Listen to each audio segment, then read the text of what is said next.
নমস্কার বন্ধুরা। তো আজকে বাড়িতে একটু অন্য রকম রান্না হবে। আমার মেজো কাকা আর ছোট কাকা দুজনে বাইরে থাকে, দুজনে বাড়িতে এসছে। তো বাড়িতে এমনি অনেক লোকজন, তার মধ্যে ওরাও এসছে অনেক লোকজন। তো আমার মেজো কাকার ইচ্ছা কিছুটা পূরণ হচ্ছে আজকে, যে মাছের ঝোল হবে, সেটা মানকচু দিয়ে। তো মাকে বলাতে মা বলল ঠিক আছে, আজকে মানকচু দিয়েই মাছের ঝোল হবে। তো মা এখানে মানকচু দিয়ে মাছের ঝোল করবে, আর তাও হবে ট্যাংরা মাছ দিয়েই খেতে হবে। সেজো কাকা ট্যাংরা মাছ কিনে এনে দিয়েছে। ট্যাংরা মাছটাকে না ধুয়ে কেটে নুন হলুদ মাখিয়ে নেওয়া হচ্ছে। তো আমরা না মাছের ঝোল প্রায়শই নানান রকম সবজি দিয়ে খেয়ে থাকি, মানকচুর দিয়ে কিন্তু খাওয়া হয়ে ওঠে না। আর বাইরে থাকলে কি হয়, সহজেই না সব জিনিস মেলে না বা খাওয়াও হয়ে মানে ওঠে না। আর যদি এক পরিবারে অনেক লোকজন একসঙ্গে থাকে, সেখানে যাই রান্না হোক না কেন, ভালো খারাপ সেটা সবই উঠে যায় মোটামুটি। ওই জন্য এগুলো মানে মানকচু টচু দিয়ে করলে বেশ খাওয়াও হয়ে যায়।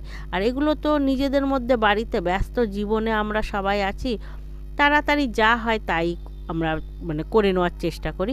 এখানে মাছগুলোকে খুব ভালো করে ভেজে নিয়ে না, এবারে মানকচুটাকে যে ভেজে নিচ্ছে। মানকচুটা দেখেছেন তো, চৌকো চৌকো করে কেটে নিয়েছে, নিয়ে বেশ লাল লাল করে ভেজে নেবে। মানকচু একটু ভেজে নিলে খেতে বেশি ভালো হয়। যদি গলা না ধরে না, তাহলে আর সিদ্ধ করার দরকার পড়ে না, সরাসরি ভেজে নিলেই না বেশি স্বাদ হয়। আলুটাও এবারে ভেজে নিচ্ছে, এটা নতুন আলু। লম্বা লম্বা করে মানকচুতে দিয়ে করলে না খুবই ভালো লাগে। আর মানকচু দিয়ে মাছের ঝোল যদি আপনারা খেয়ে না থাকেন, তো একবার হলেও না খেয়ে দেখবেন, খুব ভালো হয় মানকচু দিয়ে মাছের ঝোল। যদি গলা না ধরে তাহলে তো কথাই নেই, কিন্তু খুবই টেস্টি হয়। অনেক হয়তো মানকচু দিয়ে পছন্দ করেন না, তবে একবার হলেও না খেয়ে দেখবেন, ভালো লাগে। এর মধ্যে গোটা জিরে ফোড়ন দিয়ে দিয়েছে, দিয়ে দিচ্ছে কয়েকটা তেজপাতা, আর দিচ্ছে পেঁয়াজ লঙ্কা টমেটো।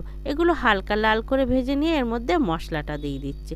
মশলা কিন্তু আদা জিরে লঙ্কা এলাচ লবঙ্গ দারচিনি, ব্যাস এই দিয়েই রান্না হবে। এবার মশলাটা খুব ভালো করে কষিয়ে নিচ্ছে, নিয়ে এর মধ্যে পরিমাণ মতো লবণ হলুদ সবই দিয়ে দিচ্ছে। একটু সামান্য মিষ্টিও দিতে হয় যদি মিষ্টি খাবেন মনে করেন, আর কালারের জন্য লঙ্কার গুঁড়ো দিয়ে মশলাটাকে খুব ভালো করে কষিয়ে নিচ্ছে। তবে মানকচু রান্না না মানে একটু কষা কষাই রাখতে হয়, এটা না বেশি ঝোল ঝোল রাখে না। ভালো করে দেখুন কি সুন্দর কষিয়ে নিচ্ছে, একটু কষাতে কষাতেই মানকচু কিন্তু গলে যায়।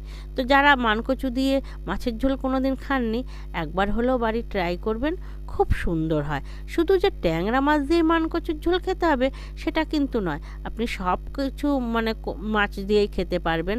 রুই কাতলা তেলাপিয়া সব দিয়েই খাওয়া যায়, যেমন আপনার মনে চাইবে আপনি তেমন করে খাবেন। তো ঝোলটা না ফুটে এসছে, আর কচু আর আলু না মোটামুটি গলে গেছে, বেশ 90% গলে গেছে। এবার এর মধ্যে মাছগুলো দিয়ে দিচ্ছে, দিয়ে ভালো করে ঢাকা দিয়ে ফুটিয়ে নিতে হবে। কেননা অনেকটা মাছ তো, ঝোলটা বলেছি না মাখা মাখা রাখতে হয়, এর পাতলা ঝোল ভালো লাগে না। তো এবার ভালো করে নাড়িয়ে না এটাকে একটু ঢাকা দিয়ে নিলে মাছের মধ্যে তাহলে ঝোল ঢুকে যাবে, মাছগুলো নরমও হয়ে যাবে।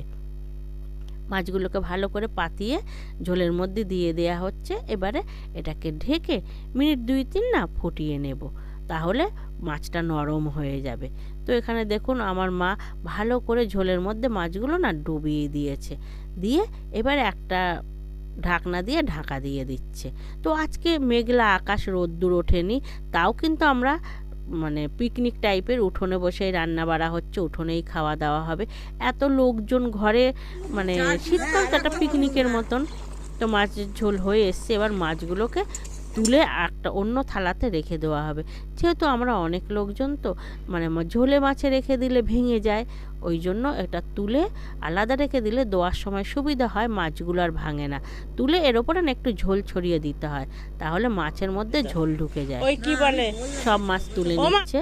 তো বন্ধুরা, আমার এই মানকচু দিয়ে মাছের ঝোলটা কেমন হয়েছে কমেন্টে কিন্তু অবশ্যই জানাবেন।